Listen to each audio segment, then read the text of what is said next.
Y sabe, el 13 de mayo Chile y Bolivia van a tener que responder por escrito a la Corte esta pregunta de la cual se refería el canciller. ¿Qué entienden como acceso soberano al mar? La respuesta fue solicitada durante esta última jornada de alegatos. Vamos a conversar y nos encontramos con Janet Irigoyen, experta en Derecho Internacional de la Academia Nacional de Estudios Políticos y Estratégicos, la ANEP. Gracias por acompañarnos, abogada. ¿Cómo está?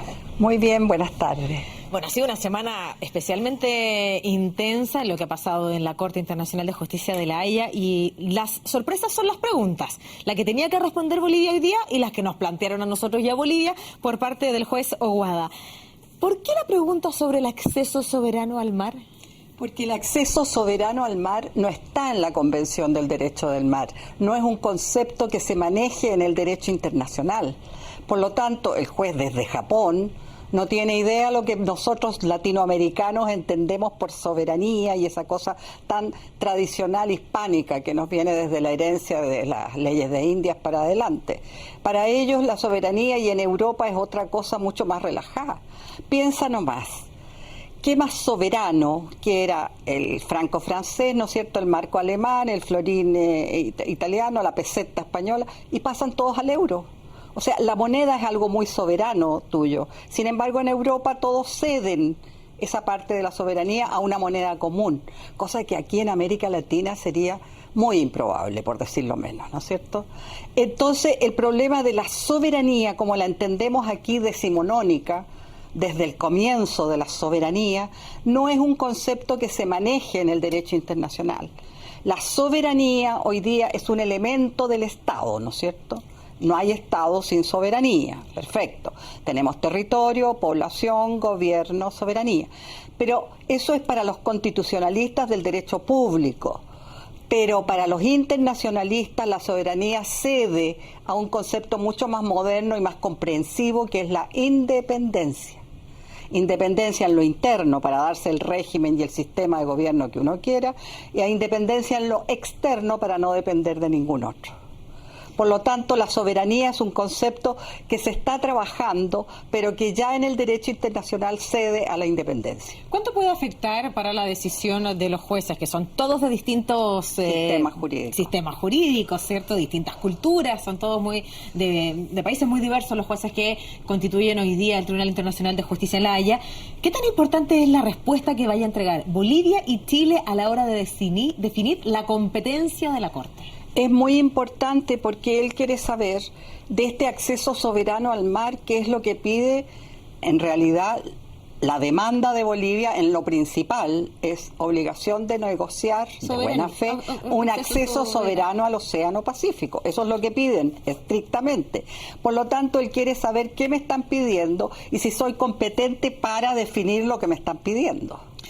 Es bien complejo aquí poder entenderlo, porque finalmente Bolivia lo que le solicita a la Corte a través de esta demanda y le dice, ¿sabe qué? Chile tiene la obligación de negociar un acceso soberano. Pero dentro de los alegatos a lo largo de esta semana escuchábamos a uno de los representantes de Bolivia que incluso daba una opción posible, hablaba de o un enclave o un corredor. ¿Eso confunde a los jueces respecto al acceso soberano? No, para nada, porque este señor no entendió el acceso soberano, pero yo creo que muchos de los jueces que estaban ahí no entendían el concepto de acceso soberano. Y normalmente lo conversan en un café, en un almuerzo, en un auto, donde sea, y le preguntan, ¿tú qué entiendes por esto? Entonces uno hace la pregunta, pero son varios jueces los que quieren saber en qué consiste el acceso soberano. Profesora, la pregunta es la siguiente.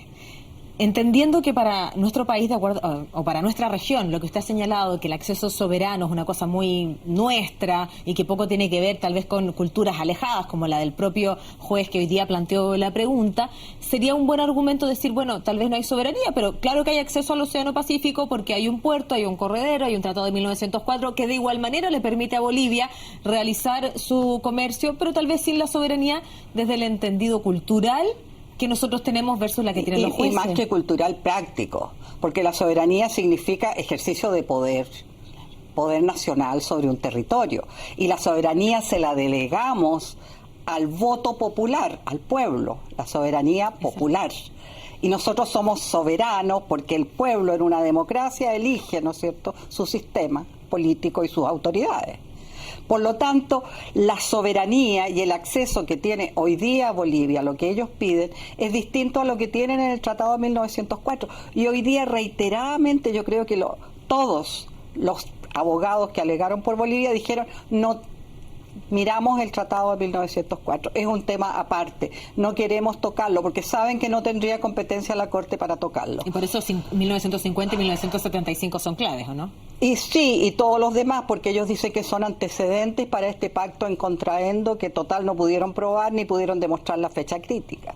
En el derecho internacional es muy importante la fecha crítica, y por eso la preguntó el juez Greenwood, pero seguramente era la inquietud de varios jueces también, o sea, no todos van a estar haciendo la misma pregunta, pero se supone. ¿Y a usted qué le pareció la respuesta boliviana hoy día, para aquellos que nos acompañan? Hoy día Bolivia tenía que responder la pregunta que le habían planteado hace algunos días atrás a Bolivia. ¿Qué le pareció la respuesta? Es que no hubo respuesta. Entonces porque le preguntaban por una fecha en específico. No me puede parecer nada, porque incluso el último abogado que alegó, el de Irán, de Teherán, que siempre nombra Teherán, decía: pero no hay una fecha mágica, no hay una fecha. O sea, él mismo se excusaba de dar la fecha, porque no la dio.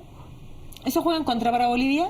Es decir, que no contestó la pregunta y no pudo demostrar que hay un acuerdo en tal fecha. Eso nos conviene para el fondo. No sé si para la competencia es tan bueno, pero por lo menos si llegamos a discutir el fondo del asunto, es muy importante. ¿El pactum de contraendo existe en el derecho internacional? Sí, eso es. ¿Tiene requisitos? Tiene requisitos muy formales y muy estrictos. ¿Y alguno de las veces en que Chile negoció con Bolivia se transformaría según el derecho internacional? No se ha llegado, y eso es lo que ayer todos nuestros abogados, como Chile, digamos, demostraron: que no había pacto de contraendo, que habían declaraciones unilaterales, que habían ofertas. O sea, el pacto de contraendo es el acuerdo, ¿no es cierto?, sobre una negociación, pero cada negociación tiene dos partes: una oferta y una aceptación. Y si no hay oferta y aceptación, no hay, ¿no es cierto?, resultado. Por lo tanto, aunque ofrezcas y ofrezcas muchas veces con intención de obligarse y todo lo demás, serían actos unilaterales que tendríamos que probar si están los requisitos del acto unilateral. Pero pacto en contraendo no se ha conformado ninguno. La Corte Internacional de Justicia de La Haya, y lo hemos explicado de esta manera, esta semana escuchaba los alegatos sobre esta excepción preliminar, es decir, que Chile cree que la Corte no es competente para resolver la demanda boliviana porque dice que está resuelto en 1904, explicándolo en fácil, ¿cierto? Y es lo que tiene que definir en algún tiempo más, algunos meses más.